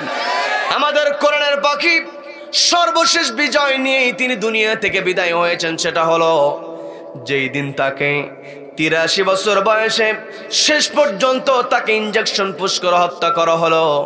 ওই জেলখানা থেকে যখন তাকে অ্যাম্বুলেন্সে করে নিয়ে আসা হলো, যখন তাকে ওই হসপিটালে অ্যাম্বুলেন্স থেকে নামানো হলো, 83 বছর বয়সী মানুষ, এমনিতেই চেহারার মধ্যে কষ্টের ছাপ থাকার কথা, এমনিতেই কষ্টের মধ্যে ক্লান্তির ছাপ থাকার কথা, কিন্তু আমরা তা দেখি নাই। ওয়া আলা রাব্বিহিম ইয়াতাওয়াক্কালুন, তিনি সব সময় আল্লাহর উপরে তাওয়াক্কুল করেছেন বলে তিনি যখন অ্যাম্বুলেন্স থেকে নামলেন, নামার সঙ্গে সঙ্গে সবাইকে লক্ষ্য করে তিনি সালাম দিলেন। সালাম দেওয়ার পরে সবাইকে লক্ষ্য করে যখন তিনি জিজ্ঞাসা করলেন তোমরা কেমন আছো, এই প্রশ্ন করার সঙ্গে সঙ্গে তিনি তার চেহারার মধ্যে যে হাসির ঝিলিকটা দিয়েছেন, কিয়ামত পর্যন্ত এই বাংলার জমিনে যারা কোরআন নিয়ে কাজ করবে তাদের জন্য আমাদের কোরআনের পাখির ওই হাসিটাই হলো অনুপ্রেরণা। কথা বলেন ঠিক কিনা? যারা আমাদের কোরআনের পাখিকে কষ্ট দিয়েছে, আজকে তারা নিজেদের পরিচয়টা লুকাতে বাধ্য হয়েছে। কি কথা বলেন? যেই বিচারককে দিয়ে আমাদের কোরআনের পাখির বিরুদ্ধে তারা রায় লিখিয়েছে, ওই বিচারক সবকিছু ফাঁস করতে শুরু করেছে। কি কথা বলেন? তার মানে আমার আপনার এই কোরআনের সঙ্গে সম্পর্ক রাখতে হবে, এই কোরআনটাকে আমার আপনার বাস্তব জীবনে বাস্তবায়ন করতে হবে। ব্যক্তিগত জীবনে, পারিবারিক জীবনে, সামাজিক জীবনে, রাষ্ট্রীয় জীবনে প্রত্যেকটা জায়গায় আমি আপনি কোরআনটাকে বাস্তবায়নের চেষ্টা করব। যখন আমি আপনি কোরআনটা বাস্তব জীবনে বাস্তবায়ন করতে পারবো, কোরআনটাকে কাগজের পাতা থেকে আমি আপনি যখন সমাজের পাতায়, রাষ্ট্রের পাতায় কোরআনটাকে আমি আপনি যখন বাস্তবায়ন করতে পারবো, তখনই পৃথিবীতে মানুষ শান্তিতে বসবাস করতে পারবে। কথা বলেন ঠিক কিনা? যখন কোরআন বাস্তবায়িত হবে, তখন আমার আপনার ভিতরে জবাবদিহিতা চলে আসবে। এই যে চেয়ার, এই পৃথিবীতে সবচাইতে গুরুত্বপূর্ণ বিষয় হলো যারা ক্ষমতার চেয়ারে বসবে, যারা প্রশাসনের চেয়ারে বসবে, তারা যদি জবাবদিহিতার মধ্যে আসতে পারে, তাহলে সমাজের মধ্যে, রাষ্ট্রের মধ্যে মানুষ শান্তিতে বসবাস করতে পারে। কি কথা বলেন? কি কথা বলেন? সমাজে যখন ন্যায় বিচার থাকবে, আমি আপনি কথা শুরু করেছিলাম, আমাকে আপনাকে আল্লাহ রাব্বুল আলামিন পৃথিবীতে প্রেরণ করেছেন খলিফা হিসাবে। সবাইকে বলতে হবে কি হিসাবে? সবাই বলেন কি হিসাবে? খলিফা হিসাবে আমাকে আপনাকে আল্লাহ রাব্বুল আলামিন পৃথিবীতে প্রেরণ করেছেন। আমি আপনি যদি খেলাফতের দায়িত্ব পালন করতে চাই, আমাকে আপনাকে সৎ কাজের আদেশ দিতে হবে, অসৎ কাজে বাধা প্রদান করতে হবে। আর আমি আপনি তখনই সৎ কাজের আদেশ দিতে পারবো, অসৎ কাজে বাধা প্রদান করতে পারবো, যখন সমাজের মধ্যে ন্যায় বিচার প্রতিষ্ঠা হবে। কি কথা বলেন? কি কথা বলেন? সমাজে যখন ন্যায় বিচার প্রতিষ্ঠা হবে, এই চেয়ারে যারা বসবে, চেয়ারটাকে তারা আমানত মনে করবে। কি কথা বলেন? এই চেয়ারে বসার পরে চেয়ারটাকে যারা আমানত মনে করতে পারবে, তারাই কেবল পৃথিবীতে শান্তি আনতে পারবে, সমাজে শান্তি আনতে পারবে। সম্মানিত বন্ধুগণ, চেয়ারে বসার পরে নিজেদের ভিতরে এমন অহংকার শুরু হয়ে যায়, অহংকারের কারণে কোনটা ন্যায় কোনটা অন্যায় কোনো কিছুই মানতে চায় না, নিজে যা বলে সেটাই বাস্তবায়ন করতে চায়। কি কথা বলেন? কি কথা বলেন? আজকে আমার দেশে, এই গোটা বাংলাদেশে রব্বুল আলামিন আমাকে আপনাকে কত সম্পদ দিয়েছেন। আমার দেশে কয়লা আছে, আমার দেশে গ্যাসের খনি আছে, আমার দেশে উর্বর মাটি আছে। কৃষকরা ফসল ফলাতে পারে, পারে কি পারে না? সবাইকে বলতে পারে কি পারে না? কৃষকেরা ফসল ফলায়, কষ্ট করে কৃষকেরা, আর ওই কৃষকের ফসল দিয়ে চাঁদাবাজি করে নেতারা। কি কথা বলেন? কি কথা বলেন? আপনাদের এলাকায় আবাদ হয়, সামনে এত কথা বলে কেন এই বাবারা? আচ্ছা আচ্ছা, আমি একটু কথা বলি। না মুরব্বী একটু, আমি একটু কথা বলি। এই যে বাবারা, এদিকে তাকাও, এদিকে তাকাও, এদিকে তাকাও, এইদিকে, এইদিকে তাকাও। কেউ কোনো কথা বলো না, হ্যাঁ? ঠিক আছে, একটা ঘটনা বলবো, ঘটনা শুনবা তোমরা? এই ঘটনা শুনবা তোমরা? শুনবা ঘটনা, কিন্তু কথা বলা যাবে না। কিন্তু কথা বলবো। আর দেখি কে কথা বলবো, দেখি কথা বলো না কেউ। হ্যাঁ, আমরা এখানে বসেছি কার কথা শোনার জন্য? সবাইকে বলতে হবে কার কথা? আল্লাহর কথা, কোরআনের কথা যেখানে হয় সেখানে কথা বলা যায় না। ঠিক আছে, একটু কষ্ট করো, অল্প সময়, বেশি কষ্ট হবে তোমাদের, একটু চুপ থাকবে। এই ছেলেরা, এই কথা বলতে না করতেছে, তারপর কেন কথা বলো? সম্মানিত দিনীরা, আমি বলতে নিয়েছিলাম, আমার আপনার দায়িত্ব হলো সৎ কাজের আদেশ দিতে হবে, অসৎ কাজে বাধা প্রদান করতে হবে। আমি আপনি যখন সমাজের মধ্যে সৎ কাজ প্রতিষ্ঠা করতে যাব, এই চেয়ারটাকে এমন করে সাজাতে হবে, চেয়ারে যারা বসবে তারা ন্যায় বিচার করবে। নিজের কাছের মানুষ হোক আর দূরের মানুষ হোক, সবাইকে সমান চোখে দেখতে হবে। এটাই হলো জবাবদিহিতার শিক্ষা। কি কথা বলেন? ক্ষমতা আছে বলেই নিজের খেয়াল খুশি মতো চলবো, এটার নাম কখনো ইসলাম হতে পারে না। যেই ব্যক্তি নিজেকে মুসলিম দাবি করবে, যেই চেয়ারে বসার পরে সে কখনো তার চেয়ারটাকে খেয়াল খুশি ব্যবহার করতে পারবে না। কি কথা বলেন? আজকে আমার আপনার ক্ষমতা আছে, ক্ষমতা তো নমরুদের ছিল, ক্ষমতা তো আবু জেহেলেরও ছিল, ক্ষমতা তো ফেরাউনের ছিল, ক্ষমতা তো আব্রাহার ছিল। কি কথা বলেন? আজকে তারা কোথায়? আজকে তাদের কোনো হদিস নাই, তাদের নাম জপার কেউ নাই। যে আবু জেহেল নবীজির বিরুদ্ধে ষড়যন্ত্র করেছে, সেই নবীজিকে আল্লাহ রাব্বুল আলামিন গোটা দুনিয়াতে ওয়ারাফা'না লাকা যিকরাক, আল্লাহর পরেই যদি কারো নাম বেশি উচ্চারিত হয়, তিনি হলেন আমার আপনার নবী, নবী করিম সাল্লাল্লাহু। নবীজির নাম উচ্চারিত হয়, যুগে যুগে যারা এই পৃথিবীতে সমাজের মধ্যে ন্যায় প্রতিষ্ঠার জন্য কাজ করেছে, কোরআনটাকে সংবিধান মেনে চলেছে, তাদের নাম কিয়ামত পর্যন্ত সম্মানের সাথে উচ্চারিত হয়। জুমার দিনে যখন ইমাম সাহেব খুতবা দেয়, ওই খুতবার মধ্যে হযরত ওমরের নাম আছে না নাই? সবাইকে বলতে পারে নাম আছে না নাই? হযরত ওমর রাদিয়াল্লাহু তাআলা আনহু তিনি যখন তার চেয়ারে বসেছেন, ওই চেয়ারে বসার পরে তিনি চেয়ারটাকে আমানত মনে করেছেন। চেয়ারের কখনো তিনি খেয়ানত করেন নাই। চেয়ারটাকে তিনি আমানত মনে করি প্রত্যেকটা জায়গায় তিনি ন্যায় বিচার করেছেন। হযরত ওমরের সময় মিশরের একজন গভর্নর ছিল, তিনি ছিলেন আর একজন প্রসিদ্ধ সাহাবীর নাম হল আমর ইবনুল আস রাদিয়াল্লাহু তাআলা আনহু। আমর ইবনুল আস রাদিয়াল্লাহু তাআলা আনহু তিনি মিশরের গভর্নর। আমর ইবনুল আস রাদিয়াল্লাহু তাআলা আনহু একটা ছেলে ছিল। ওই ছেলে একদিন একজন অমুসলিম বালকের সঙ্গে ঝগড়া করেছে। ঝগড়ার একটা পর্যায়ে ওই খ্রিস্টান বালকটাকে আঘাত করেছে, প্রচন্ড আঘাত করেছে। তারা ছিল গরিব মানুষ। যখন প্রচন্ড আঘাত করেছে, গরিব মানুষ গভর্নরের পিতার বিরুদ্ধে অভিযোগ করবে, সাহস পাচ্ছিল না। মনে করছে যদি গভর্নরের কাছে বিচার দেওয়া হয় তাহলে গভর্নর যদি আমার উপরে রেগে যায়, অথবা এমন হতে পারে গভর্নরের কাছে বিচার দিয়েছি, তার সন্তান এসে আবার আঘাত করতে পারে। আমরা এমন দেখেছি সমাজের গরিব মানুষ বিপদে পড়েছে, জুলুমের শিকার হয়েছে, এলাকার মাতব্বরের কাছে, চেয়ারম্যান, মেম্বার, এমপির কাছে বিচার দিয়েছে, পাল্টা ওই জালেম আবার আঘাত করেছে। এমন ঘটনা আছে না নাই? সবাইকে বলতে হবে আছে না নাই?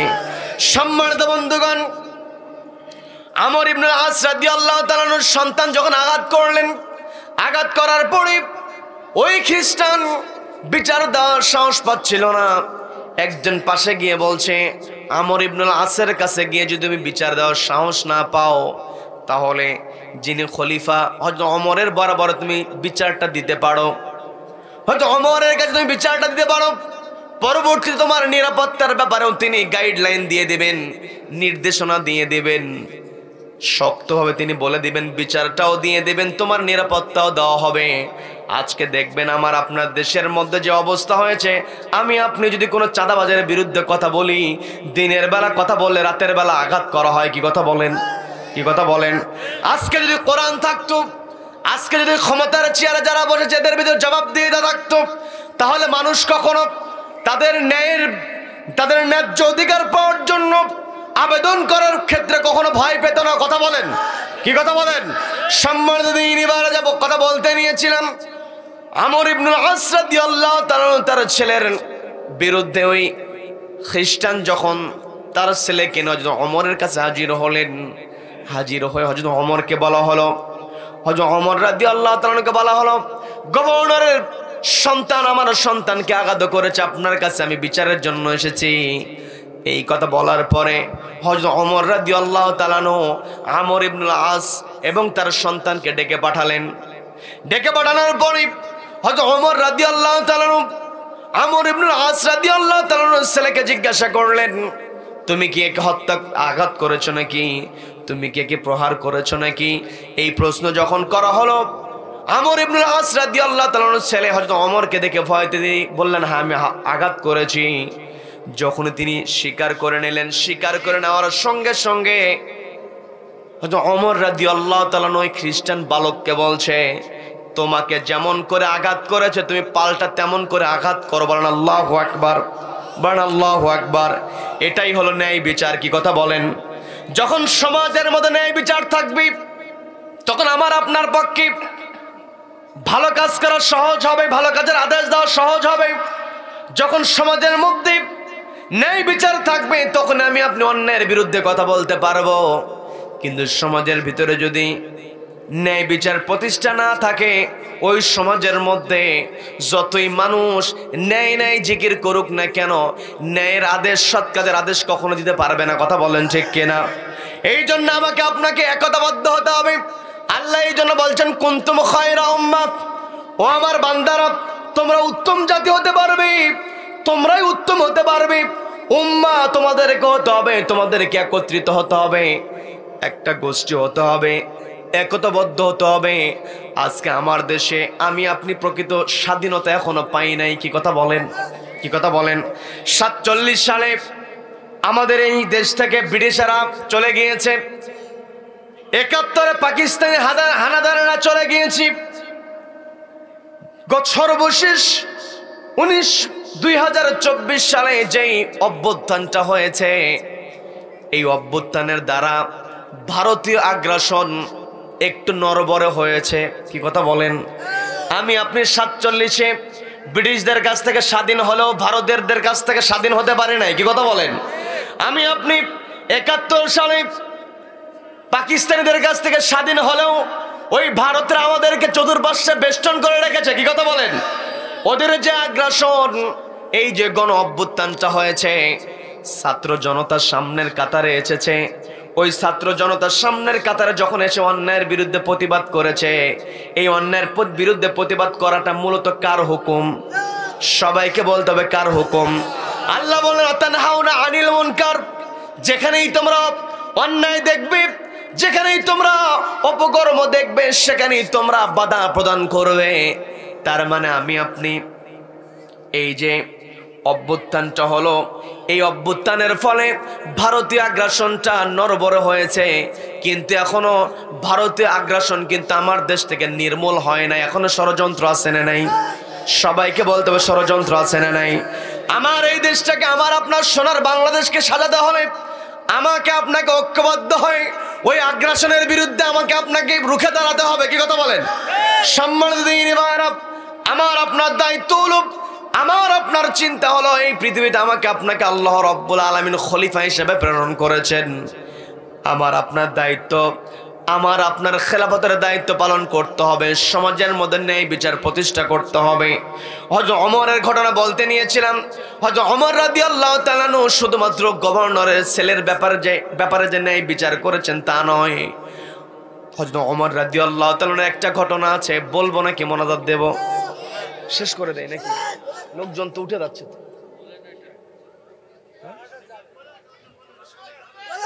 চলবে চলবে, আল্লাহ কবুল করেন, বলেন আমিন, বলেন আমিন। সম্মানিত দিনী ভাইরা, আমাকে আপনাকে বুঝতে হবে, আমার আপনার আদর্শ হলো বিশ্বনবী জনাবে মুহাম্মদুর রাসূলুল্লাহ। সবাইকে বলতে হবে, আমার আপনার আদর্শ হলো বিশ্বনবী জনাবে মুহাম্মদুর রাসূলুল্লাহ সাল্লাল্লাহু আলাইহি ওয়াসাল্লাম।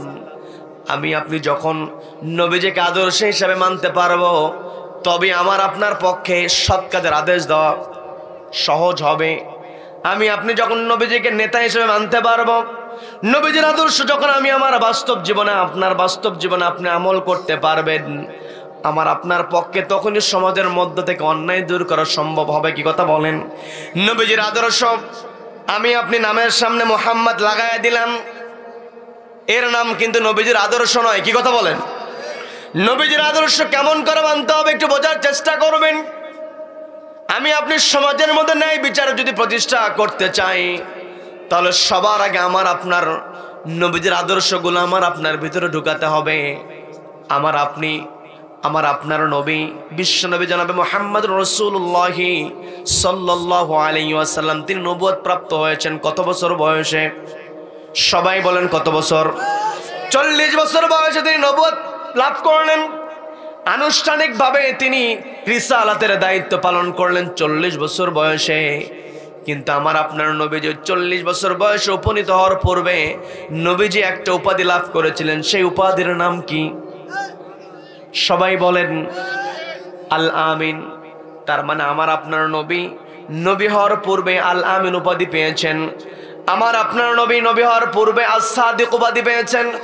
অথচ আমি আপনি নিজেকে নবীজির উম্মত দাবি করি, কিন্তু সারা দিনে কতগুলো কথা বললাম, এর মধ্যে সত্য কথা খুঁজেই পাওয়া যায় না। কি কথা বলেন? আজকে আমি আপনি সত্য কথা বলি না, সকালে বলি এক কথা, বিকালে আর এক কথা। কি কথা বলেন? আমাকে আপনাকে সত্যবাদী হতে হবে, আমাকে আপনাকে আমানতদার হতে হবে। আমার আপনার নবীজি আমানতদার ছিলেন বলেই তিনি ন্যায় বিচার করতে পেরেছিলেন। কি কথা বলেন? সম্মানিত দিনী ভাইরা, যে কথা আমি বলতে নিয়েছিলাম, হযরত ওমর রাদিয়াল্লাহু তাআলা আনহু তিনি শুধুমাত্র গভর্নরের সন্তানের ব্যাপারে সচেতন ছিলেন না, তিনি নিজের ছেলের ব্যাপারেও সচেতন ছিলেন। অনেক লম্বা ঘটনার দিকে আমি যাব না। হযরত ওমর রাদিয়াল্লাহু তাআলা আনহু তিনি একবার মাঠের মধ্যে দিয়ে যাচ্ছিলেন।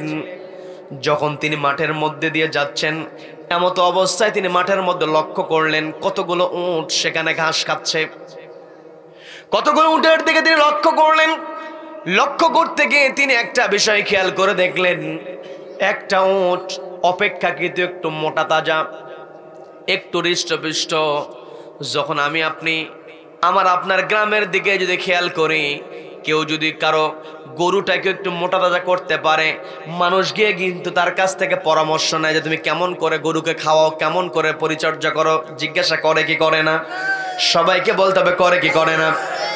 হযরত ওমর রাদিয়াল্লাহু তাআলা যখন লক্ষ্য করে দেখলেন মাঠের মধ্যে একটা অপেক্ষাকৃত উট অনেক মোটা তাজা, তিনি চিন্তা করলেন এই উটের মালিকের সঙ্গে যদি একটু কথা বলে, তার কাছ থেকে টিপস নিয়ে যদি আমি আমার জনগণকে জানায় দিতে পারি, আমার জনগণ কিন্তু উটটাকে মোটা তাজা করে তারা লাভবান হতে পারবে। চিন্তা করে দেখেন, যারা এই চেয়ারটাকে আমানত মনে করো, তারা সবসময় জনগণকে নিয়ে চিন্তা করে। কি কথা বলেন? হযরত ওমর রাদিয়াল্লাহু তাআলা তিনি বললেন, তার কর্মচারীকে ডাক দিয়ে বললেন, দেখো তো ওই যে উটটাকে লক্ষ্য করছে, উটের মালিকটাকে একটু খুঁজে বের করো, তার সঙ্গে আমি একটু কথা বলতে চাই। হযরত ওমর রাদিয়াল্লাহু তাআলা অর্ডার পাওয়ার পরে তারা খুঁজতে লাগলো উটের মালিককে। খোঁজ নিয়ে যখন জানতে পারলো, জানার পর ওমরের সামনে হাজির হয়েছে। হযরত ওমর রাদিয়াল্লাহু তাআলা জিজ্ঞাসা করলেন, উটের মালিককে পেয়েছো নাকি? বলা হলো, উটের মালিককে আপনি খুঁজতে বলেছেন, অথচ উটের মালিক আপনার বাড়ির মধ্যেই আছে। আমার বাড়িতে মানে বলে আপনার সন্তানের উটটাই হলো সেই উট। সন্তানকে তিনি ডাক দিলেন। সন্তানকে ডাক দিয়ে বলতেছেন, দেখলাম মাঠের মধ্যে তোমার একটা উট, আমি দেখলাম ভালোই তো উটটা মোটা তাজা হয়েছে, ভালোই তো উট পালন করছো, উটকে কেমন করে পরিচর্যা করো, নিশ্চয় অন্যান্যদের চাইতে তুমি ভালো করে উটটাকে পরিচর্যা করো। তুমি কোন কোন টিপসটাকে অবলম্বন করে একটু আমাকে জানাও, আমি একটু জানবো। এই কথা বলার পরে হযরত ওমর রাদিয়াল্লাহু তাআলার সন্তান বলতেছেন, না আমি তো তেমন কোনো যত্ন করি না, প্রতিদিন আমি সকালবেলা আমার উটটাকে মাঠের মধ্যে ছেড়ে দেই, সন্ধ্যাবেলা আমি ঘরে উঠাই, অতিরিক্ত কোনো পরিচর্যা আমি আমার উটের ব্যাপারে করি না। বিরক্ত হচ্ছেন নাকি? বিরক্ত হচ্ছেন নাকি? অতিরিক্ত কোনো পরিচর্যা আমি করি না। এই কথা বলার পরে হযরত ওমর রাদিয়াল্লাহু তাআলা তিনি চিন্তা করলেন, আমার ছেলে তো মিথ্যা কথা আমার কাছে বলতে পারে না, কারণ সন্তান কোন কাজ করতে পারে, কোন সন্তান কতটুকু মিথ্যা কথা বলতে পারে, কোন সন্তান কতটুকু খারাপ কাজ করতে পারে, পিতা মাতা কিন্তু ভালো বোঝে। কি কথা বলেন? কি কথা বলেন? সন্তান কেমন বাপ বলে দিতে পারে, সন্তান কেমন মা বলে দিতে পারে। পর্দার মা বোনের কানটি একটু খাড়া করবেন, আপনার দৃষ্টি আকর্ষণ করে বলছি। আপনাকে ডাক দিয়ে আমি এই কথাটা বলার কারণটা হলো, সন্তান কেমন এটা দেখার দায়িত্ব আপনার বড় দায়িত্ব। কারণ ছোট্ট সন্তান সবচাইতে ভালো সম্পর্ক হয় তার মায়ের সঙ্গে। কি কথা বলেন? মা যেমনটা করে সন্তান তেমনটা করে। সন্তান মায়ের কাছ থেকে সবকিছু শিখতে পারে। আপনার সন্তান সত্য কথা শিখবে আপনার কাছ থেকে, আপনার সন্তান নামাজ পড়া শিখবে আপনার কাছ থেকে। আমি প্রায় জায়গাতে মা বোনদের উদ্দেশ্যে করে একটা কথা বলে থাকি, সেটা হলো, মা আপনি যদি নামাজি হন, আপনার সন্তান আপনাকে দেখে নামাজ শিখবে। আমাদের পরিবারে অনেকটা ঘটনা আমরা দেখে ফেলি, সেটা হলো, মা যদি নামাজি হয়, মা ওযু বানিয়ে যায় নামাজ বিছিয়ে নামাজ আদায় করে। আর ওই মায়ের যদি 2.5 বছর 3 বছরের ছোট্ট বাচ্চা থাকে, 2.5-3 বছরের ছোট্ট বাচ্চা মাকে প্রত্যেকদিন লক্ষ্য করে মা নামাজ আদায় করে, নামাজের দিকে সে তাকিয়ে থাকে। মা নামাজের মধ্যে কিয়াম করে, রুকু করে, সেজদা করে। কোনটা কিয়াম, কোনটা রুকু, কোনটা সেজদা ছোট্ট মানুষ বোঝে না। কিন্তু প্রত্যেকদিন মা যখন তার কপালটা জমিনে ঠেকায় সেজদা দেয় কাকে? সবাইকে বলতে হবে, সেজদা দেয় কাকে? আল্লাহকে সেজদা দেয়। এই দৃশ্য ছোট্ট বাচ্চা প্রত্যেকদিন লক্ষ্য করেছে, মা সেজদা দেয়। একটা পর্যায়ে ওই ছোট্ট হৃদয়ের মধ্যে সেজদার প্রতি এমন একটা আকর্ষণ তৈরি হয়ে যায়। মা ওযু বানিয়েছে, জায়নামাজ বিছিয়ে জায়নামাজে দাঁড়িয়ে নামাজ পড়বে, কিন্তু ছোট্ট বাচ্চা মাকে সুযোগ না দিয়া তড়িঘড়ি করে ওই জায়নামাজের উপরে গিয়ে সেজদা দেওয়া শুরু করে। দৃশ্য আছে না নাই? সবাইকে বলতে এমন দৃশ্য আছে না নাই? এখন প্রশ্ন হলো, মা যদি নামাজ না পড়ে ওই মায়ের সন্তানকে ওই রকম সেজদা দিতে পারবে নাকি? তার মানে মা আপনাকে ডাক দিয়ে বলছি, আপনাকে দৃষ্টি আকর্ষণ করে বলছি, মা আপনি নামাজ পড়বেন, আপনি কোরআন তেলাওয়াত করবেন, আপনি যে আল্লাহকে ভয় করেন এটা সন্তানকে বোঝাবেন। আপনি যখন সন্তানের সামনে আল্লাহর ভয়টাকে প্রদর্শন করতে পারবেন, আপনাকে দেখে আপনার সন্তান তার মনের মধ্যে আল্লাহর ভয় নিয়ে আসতে পারবে। কথা বলেন ঠিক কিনা? আমি একটু আগে বলেছিলাম আমার দেশে কলমের খোঁচা দিয়ে লক্ষ লক্ষ টাকা আত্মসাৎ করা অফিসার আছে, কিন্তু মা আপনি যদি আপনার সন্তানকে ছোটবেলা থেকে আল্লাহর ভয়ের শিক্ষা দিতে পারেন, আপনার সন্তানের মনের মধ্যে যদি আল্লাহর ভয় থাকে, আপনার সন্তান যত বড়ই চেয়ারে বসুক না কেন, আপনার সন্তানের কাছে যত বড় অফার আসুক না কেন, যত অফারে আপনার সন্তানকে দেওয়া হোক না কেন, আপনার সন্তানের অন্তরে যদি আল্লাহর ভয় থাকে, আপনার সন্তান দুনিয়ার কোনো অফারকে গ্রহণ করবে না, সমস্ত অফারকে প্রত্যাখ্যান করবে। কার ভয়ে? সবাইকে বলতে হবে কার ভয়ে? এই জন্য মা আপনাকে দৃষ্টি আকর্ষণ করে বলছি, আপনি আল্লাহকে ভয় করবেন, আপনি সত্যবাদী হবেন, আপনি কোরআন পড়বেন, আপনি নামাজ পড়বেন, এগুলো দেখে আপনার সন্তান শিখবে। সন্তান যখন আদর্শ হয়ে যাবে, কোন পরিবার যদি আদর্শ পরিবার হয়ে যায়, ওই পরিবারটা আদর্শ সমাজ তৈরির জন্য ভূমিকা রাখতে পারে কি পারে না? এই জন্য আমাকে আপনাকে আদর্শ পরিবার বানাতে হবে। যে কথা বলতে নিয়েছিলাম, হযরত ওমর রাদিয়াল্লাহু তাআলা সন্তানকে যখন জিজ্ঞাসা করলেন, তুমি তোমার উটের কেমন পরিচর্যা করো? যখন বলা হলো আমি অতিরিক্ত তেমন কোনো পরিচর্যা করি না, অন্যদের মতো প্রতিদিন আমি মাঠের মধ্যে আমার উটটাকে ছেড়ে দেই, আবার সন্ধ্যায় ঘরে ওঠাই। হযরত ওমর রাদিয়াল্লাহু তাআলা ছেলের জবাবে সন্তুষ্ট হতে পারলেন না। আবার তিনি চিন্তা করলেন, আমার সন্তান তো আমাকে মিথ্যা কথা বলবে না। তিনি সন্তানের সঙ্গে আর কথা বাড়ালেন না। তিনি গোয়েন্দা সংস্থার সদস্যদেরকে ডাক দিলেন, ডাক দিয়ে বলছেন, আমার সন্তান যে উত্তরটা আমাকে দিয়েছে, অতিরিক্ত সে কোনো পরিচর্যা করে না, কিন্তু অতিরিক্ত পরিচর্যা না করলে উট তো মোটা তাজা হওয়ার কথা নয়। তোমরা একটু আসলে খোঁজ নিয়ে দেখো তো আমার সন্তানের উটটা মোটা হওয়ার কারণটা কি, এটা একটু আমার জানতে হবে।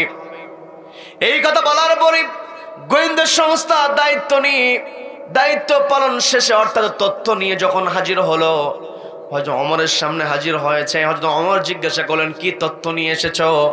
জবাব দেওয়া হলো, আপনার ছেলে যেমনটা বলেছে অতিরিক্ত কোনো কেয়ার সে করে না, কথা সত্য, তবে বিষয়টা হলো এই জায়গাতে একটা আলাদা সুবিধা আছে, সেটা হলো আপনার সন্তানের উট যখন মাঠের মধ্যে চলে যায়, রাখালেরা জানে এটা তো খলিফার পুত্রের উট, রাখালেরা খলিফার পুত্রের উট হওয়ার কারণে যেই জায়গাতে ভালো ঘাস আছে, আপনার পুত্রের উটটাকে সেই জায়গাতে ঘাস খাওয়ার জন্য সুযোগ করে দেয়।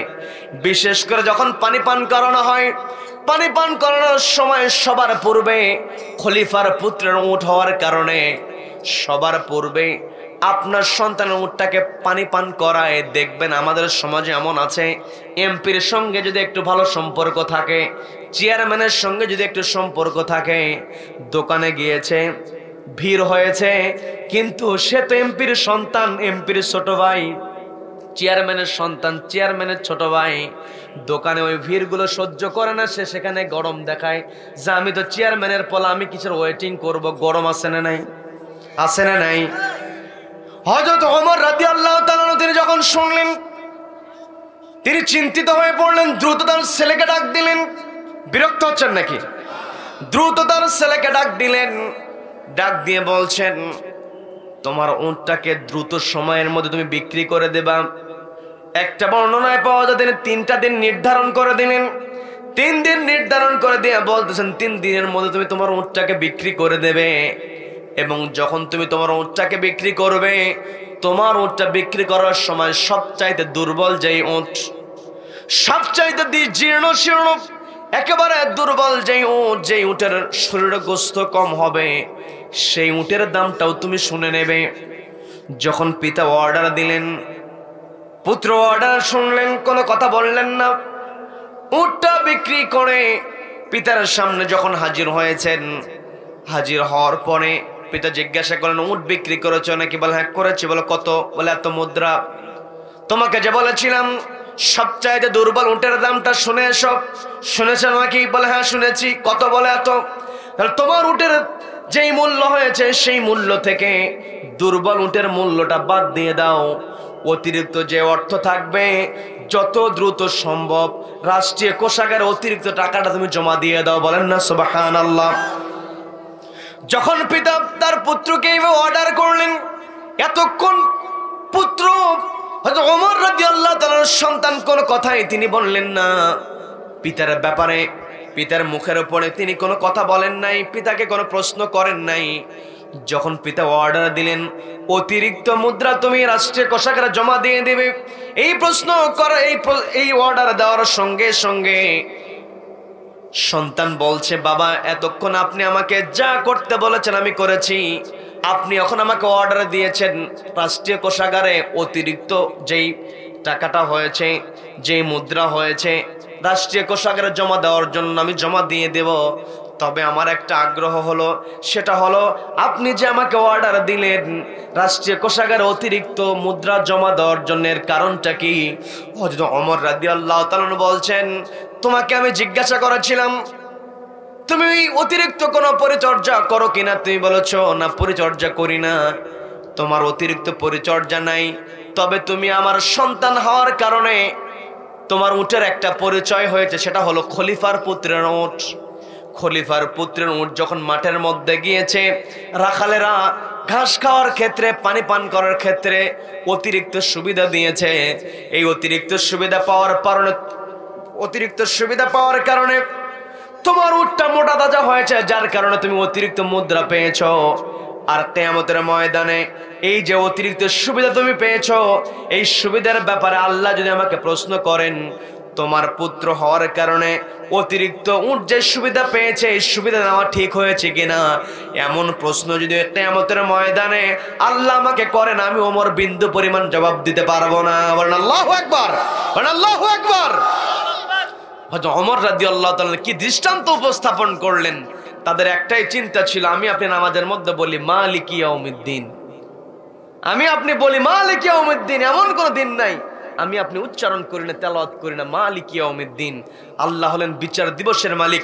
আলাইসাল্লাহু বিআহকামিল হাকিমিন, যেই দিন আল্লাহ বিচার কায়েম করবেন ওই দিন বাঁচার কোনো উপায় থাকবে না। এই চিন্তা যদি আমার আপনার ভিতরে থাকতো, আমি আপনি কখনো কারো উপর জুলুম করতে পারতাম না। কি কথা বলেন? আমার চিন্তা যদি এমন থাকতো, তো আল্লাহ তো বিচার করবেন, আল্লাহ তোমাকে প্রশ্ন করবেন, তোমাকে আমি সৃষ্টির সেরা সৃষ্টি বানিয়েছি, পৃথিবীতে চলার জন্য অসংখ্য অগণিত নিয়ামত তোমাকে আমি দিয়েছি, তুমি আমার নিয়ামত পাওয়ার পরে তুমি কি করেছো? এত এত নিয়ামত আল্লাহ আমাদেরকে দিয়েছেন, আমি আপনি যদি নিয়ামতের গণনা শুরু করি, নিয়ামত গুণে কি আমি আপনি শেষ করতে পারবো? সম্মানিত দিনী ভাইরা, রব্বুল আলামিন সুন্দর করে বলছেন, ওয়া ইন তাউদ্দু নি'মাতাল্লাহি লা তুহসুহা ইন্নাল্লাহা লাগফুরুর রাহিম।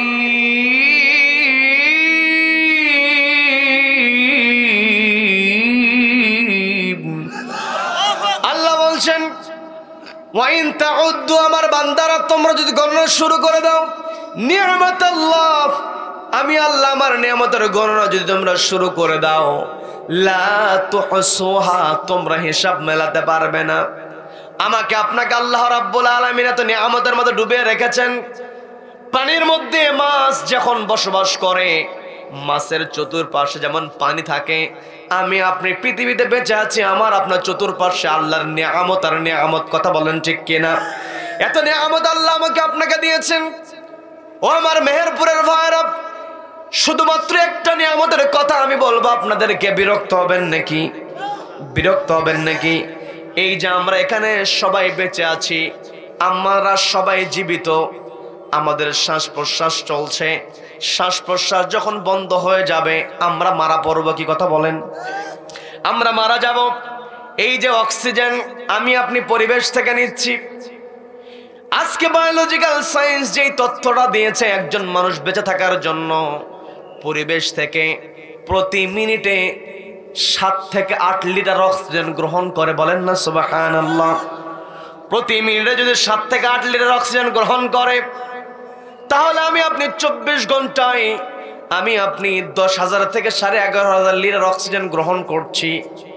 আবার এই 10,000 থেকে 11,500 লিটার অক্সিজেন যদি আমার আপনার দেহের মধ্যে সম্পূর্ণ ঢুকে যায়, আমি আপনি অসুস্থ হয়ে যাব। এই জন্য রব্বুল আলামিন আমার আপনার রেসপিরেটরি সিস্টেমের মধ্যে এমন মেকানিজম দিয়েছেন, এই 10,000 থেকে 11,500 লিটার অক্সিজেন থেকে ব্যবহারের উপযোগী মাত্র 500 লিটার অক্সিজেন সাকনার যে সিস্টেমটা আল্লাহ আমার আপনার দেহের মধ্যে দিয়েছেন। বলেন না সুবহানাল্লাহ। এই যে প্রতিনিয়ত আমি আপনি 500 লিটার অক্সিজেন সাকনার মাধ্যমে আমার আপনার দেহের মধ্যে ঢুকাইয়া দিচ্ছি, পরিবেশ থেকে 10,000 থেকে 11,500 লিটার অক্সিজেন আমি আপনি গ্রহণ করছি। আমার আপনার বয়স যতই হোক না কেন, আমার সামনে ছোট ছোট বাচ্চারা বসে আছে, বৃদ্ধ মুরব্বীরা বসে আছেন, যার বয়স যেমন হোক না কেন, কারো বয়স 10 বছর, কারো বয়স 50 বছর, কারো বছর 60 বছর, যার যেমন বয়স হোক না কেন, যদি বলা হয় মায়ের পেট থেকে ভূমিষ্ঠ হওয়ার পর থেকে নিয়ে এখন পর্যন্ত তুমি কত লিটার অক্সিজেন নষ্ট করেছো, ব্যবহার করেছো, শুধুমাত্র অক্সিজেনের হিসাবটা দাও, আমি আপনি দিতে পারবো নাকি? দিতে পারবো? দিতে পারবো না। তার মানে এত নিয়ামত আল্লাহ আমাকে আপনাকে দিয়েছেন।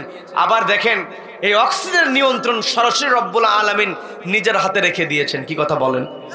আল্লাহ যদি কোন রাষ্ট্রীয় যারা ক্ষমতাধর তাদের হাতে যদি অক্সিজেনের নিয়ন্ত্রণ দিয়ে দিতেন, তাহলে এই যে বিগত কয়েক বছর এখানে মাহফিল হয় নাই, অনুমতি চাওয়ার পরও অনুমতি দেওয়া হয় নাই, সমাবেশ করা হবে প্রশাসনের কাছে অনুমতি চাওয়া হয়েছে, অনুমতি দেয় নাই। যদি অক্সিজেনের নিয়ন্ত্রণ ওদের হাতে থাকতো, ওরা অনুমতি ঠিকই দিত, অনুমতি ওরা ঠিকই দিত। কিন্তু মাহফিলের সময়, সমাবেশের সময় মানুষ যখন একত্রিত হতো, ওই মাঠের মধ্যে অক্সিজেন সরবরাহ বন্ধ করে দিত। সাংবাদিকেরা গিয়ে প্রশ্ন করতো, কি ব্যাপার, সমাবেশের জায়গায় আপনারা অক্সিজেন সরবরাহ কেন বন্ধ করেছেন? ওরা বলতো, আমরা অক্সিজেন বন্ধ করি নাই, ওদের নাকের সমস্যা। কি কথা বলেন? কি কথা বলেন? আমরা দেখেছি দেশের প্রত্যেকটা জায়গায় যে যেখানে বসেছে সেখানেই মিথ্যা কথা বলেছে। কি কথা বলেন? এখনো ওদের চাপাবাজি বন্ধ হয় নাই। কি কথা বলেন? মাঝে মধ্যে একটু উকি দিতে চায়, কিন্তু আমাকে আপনাকে সচেতন হতে হবে। কি কথা বলেন? আমি আপনি সচেতন হব, তাওয়াক্কুল করতে হবে কার ওপরে? সম্মানিত দিনী ভাইয়েরা, এলোমেলো আজকে আলোচনা হয়েছে, বিরক্ত হচ্ছেন? বিরক্ত হয়েছেন? আমাকে আপনাকে পৃথিবীতে, আমাকে একেবারে শেষ প্রান্তে এসেছি, যেহেতু কথা আমরা শুনলাম, কি শুনলাম, একটু মেসেজ অল্প কয়েকটা বাক্যে আমাদের বাড়িতে নিয়ে যাওয়া দরকার। আছে না নাই? আছে না নাই? এই পৃথিবীতে আল্লাহ রাব্বুল আলামিন আমাকে আপনাকে সর্বশ্রেষ্ঠ সৃষ্টি বানিয়েছেন। আমরা হলাম আশরাফুল মাখলুকাত। এই পৃথিবীতে আল্লাহ আমাকে আপনাকে পাঠিয়েছেন খলিফা হিসাবে। সবাইকে বলতে হবে কি হিসাবে? সবাইকে বলতে হবে কি হিসাবে? খলিফা হিসাবে। খলিফাতের দায়িত্ব আমাকে আপনাকে পালন করতে হবে। আমাকে আপনাকে আল্লাহ রাব্বুল আলামিন পৃথিবীতে পাঠিয়েছেন শুধুমাত্র আমি আপনি খলিফা হিসাবে ব্যক্তিগত জীবনে আমল করব, তা হবে না। আমাকে আপনাকে ব্যক্তিগত জীবন, পারিবারিক জীবন, সামাজিক জীবন, রাষ্ট্রীয় জীবন, প্রত্যেকটা জায়গায় ইবাদত করতে হবে কার? আমি আপনি যখন আল্লাহর ইবাদত করতে যাব, আমার আপনার দায়িত্ব হলো, আল্লাহ বলেন তুমি যদি খেলাফতের দায়িত্ব পালন করতে চাও, তাহলে তোমাদেরকে কুনতুম খায়রা উম্মাহ, তোমরা উত্তম জাতি হতে পারবে, উখরিজাত লিন্নাস, তোমাদের বের করা হয়েছে মানুষের জন্য। অর্থাৎ খেলাফতের দায়িত্ব পালন করা মানেই হলো মানুষের তরে কাজ করা। কি কথা বলেন? আমি আপনি যখন খেলাফতের দায়িত্ব পালন করব, কেমন করে পালন করব? আল্লাহ বললেন তা'মুরুনা বিল মা'রুফ, তোমরা সৎ কাজের আদেশ দেবে, ওয়া তানহাউনা আনিল মুনকার, অসৎ কাজে বাধা প্রদান করবে। কি কথা বলেন? তার মানে আমার আপনার দায়িত্ব একাকে ইবাদত করার নয়, নিজে ভালো কাজ করব, ওই ভালো কাজের আদেশ দিতে হবে। আল্লাহ আমাকে আপনাকে বলেন না তা'লামুনা, আল্লাহ আমাকে আপনাকে বলেন নাই তোমরা কি করো আমল কর, তা'মালুনা বলেন নাই। আল্লাহ আমাকে আপনাকে তা'মালুনা বলেন, তা'মুরুনা বলেছেন। আমাকে আপনাকে বলেন তা'মুরুনা, তোমরা অর্ডার দাও। এখন আমি আপনি যদি কোনো কাজের অর্ডার দিতে চাই, ওই কাজ যদি আমি আপনি নিজে না করি, অর্ডার দিতে পারবো? এই জায়গাতে আল্লাহ তা'মুরুনা বিল মা'রুফ, এর মধ্যে আল্লাহ দুইটা অর্ডার ঢুকিয়ে রেখে দিয়েছেন। একটা হলো নিজেকে আমল করতে হবে এবং সেই আমলটাকে প্রতিষ্ঠিত করতে হবে, অর্ডার দিতে হবে। এখন আমি আপনি যদি অর্ডার দিতে চাই, আমার আপনার যদি চেয়ার না থাকে অর্ডার দিতে পারবো? দিতে পারবো? পারবো না। নবীজি মক্কাতে দাওয়াত দিয়েছেন নরম সুরে, কিন্তু মদিনাতে গিয়ে নবীজি রাষ্ট্রীয় চেয়ারে বসেছেন। আমি আপনি নবীজির সুন্নাত পালনের কথা বলি, পাগড়ি পরি, আমি আপনি দাঁড়ি রাখি, লম্বা জুব্বা পরি, আমি আপনি জিকির আজগার করি, সবই করব, ঠিক আছে, অবশ্যই করব। নবীজি যা করেছেন, লাকাদ কানা লাকুম ফি রাসূলিল্লাহি উসওয়াতুন হাসানা, নবীজির সবকিছু আমার আপনার জন্য উত্তম আদর্শ। নবীজির সুন্নাত আমি আপনি মানি, খাস সুন্নাত মানতে চাই, সরাসরি হাদিস মানতে চাই, কিন্তু নবীজির সুন্নাত আমি আপনি মানি, এত সুন্নাত আমি আপনি মানি। কিন্তু নবীজির অন্যতম সুন্নাত ছিল, নবীজির রাষ্ট্রীয় পর্যায়ে আল্লাহর বিধান দিয়ে রাষ্ট্র পরিচালনা করেছেন। আমি আপনি সব সুন্নাত পালন করতে যাই, আমি আপনি সেখানে এগিয়ে যাই, কিন্তু যখনই বলা হয় রাষ্ট্রীয় পর্যায়ে কোরআনটাকে বাস্তবায়নের জন্য এগিয়ে আসতে হবে, তখন আমি আপনি ওই সুন্নাতের কাছে ঢিল দিয়ে দেই। কি কথা বলেন? কিন্তু আল্লাহ তো এটাই বললেন, তা'মুরুনা বিল মা'রুফ, সৎ কাজের আদেশ দাও। এটাই হচ্ছে খেলাফতের দায়িত্ব। আমি আপনি মনে করি যে একাকী কোরআন তেলাওয়াত করলাম, জিকির করলাম, নামাজ পড়লাম, তাহাজ্জুদ পড়লাম, হ্যাঁ এগুলো করতে হবে, কিন্তু ওই একাকী ব্যক্তিগত জীবন পর্যন্ত রাখলে হবে না। ওটাকে সামাজিক জীবনে আনতে হবে, রাষ্ট্রীয় জীবনে আনতে হবে। প্রত্যেকটা জায়গায় আল্লাহর বিধান বাস্তবায়ন করতে হবে। যেখানে আল্লাহর বিধানের বাইরে কোনো কাজ হচ্ছে, ওয়াতানহাউনা আনিল মুনকার, সেখানে বাধা প্রদান করতে হবে। ওয়াতুমিনুনা বিল্লাহ, আর ঈমান রাখতে হবে কার উপরে? আল্লাহর উপরে ঈমান এনে আমি আপনি যদি সত্যিকারের মুমিন বান্দা হতে চাই, আমাকে আপনাকে সৎ কাজের আদেশ দিতে হবে, অসৎ কাজে বাধা প্রদান করতে হবে। এখন এই পৃথিবীতে সবাই কিন্তু নেতৃত্বের জায়গায় যাবে না, সবাই কিন্তু চেয়ারে বসবে না। আমাকে আপনাকে যদি আল্লাহ চেয়ারে বসার তৌফিক দেন, তাহলে আমি আপনি চেয়ারে বসার পর একটি কিতাবকে প্রাধান্য দিতে হবে। সেই কিতাবের নাম কি? সবাইকে বলতো কিতাবের নাম কি? এই কোরআনের আলোকে আমাকে আপনাকে নেতৃত্বের জায়গায় বসে আমাকে আপনাকে হুকুম তামিল করতে হবে। কিন্তু আমি আপনি যদি নেতৃত্বের জায়গায় যেতে না পারি, তাহলে আমাকে আপনাকে এমন নেতৃত্ব গ্রহণ করতে হবে, এই পৃথিবীতে আমার আপনার পরিচয় হবে দুইটা। সবাইকে বলতে কয়টা? এই কথা বলে শেষ করবো। বিরক্ত হচ্ছেন? বিরক্ত হচ্ছেন? আমার আপনার পরিচয় হবে দুইটা, একটা হয় নেতৃত্ব দানকারী অথবা আনুগত্য পালনকারী। হয় নেতৃত্ব দিতে হবে অথবা আনুগত্য করতে হবে। অনেকে আছে যে না, আমি কাউকে মানতেও পারি না, নেতাময় করতে পারি না, এই ঝামেলার মধ্যে নাই। আছে না নাই? আছে না নাই? বলে যে না, এগুলোর মধ্যে আমি নাই, এগুলো গেলেই, এখানে গেলেই বিপদ, এখানে গেলেই মুসিবত। এই পৃথিবীতে আল্লাহ আমাকে আপনাকে পাঠিয়েছেন তো পরীক্ষার জন্য। আমার আপনার দায়িত্ব হয় নেতৃত্ব দিতে হবে অথবা আনুগত্য করতে হবে। আমার আপনার নেতৃত্ব হতে হবে কোরআন দিয়া, আনুগত্যও করতে হবে কোরআনকে দেখে দেখে। কি কথা বলেন? যেই নেতার মধ্যে কোরআন আছে সেই নেতাকে মুসলমান মানবে, যেই নেতার মধ্যে কোরআন নাই ওই নেতাকে মুসলমান কখনো মানতে পারে? আল্লাহ বললেন, মাইয়াশফা শাফাআতান হাসানা ইয়াকুল লাহু নাসিবুম মিনহা ওয়া মাইয়াশফা শাফাআতান সাইয়্যা ইয়াকুল লাহু কিফলুম মিনহা। খুবই গুরুত্বপূর্ণ কথা। আল্লাহ স্পষ্ট বলেন, মাইয়াশফা শাফাআতান হাসানা, যেই ব্যক্তি ভালো কাজে সুপারিশ করবে, ইয়াকুল লাহু নাসিবুম মিনহা, ভালো কাজে সুপারিশ করবে, ভালো মানুষের জন্য সুপারিশ করবে, নিজে সরাসরি ভালো কাজ করবে না, নিজের সরাসরি ভালো কাজ করবে না, কিন্তু ভালো কাজে সুপারিশ করবে, ভালো মানুষকে সুপারিশ করবে। এই সুপারিশ করার কারণে ইয়াকুল লাহু নাসিবুম মিনহা, রব্বুল আলামিন তার আমলনামায় সব যুক্ত করে দেবেন। বলেন না সুবহানাল্লাহ।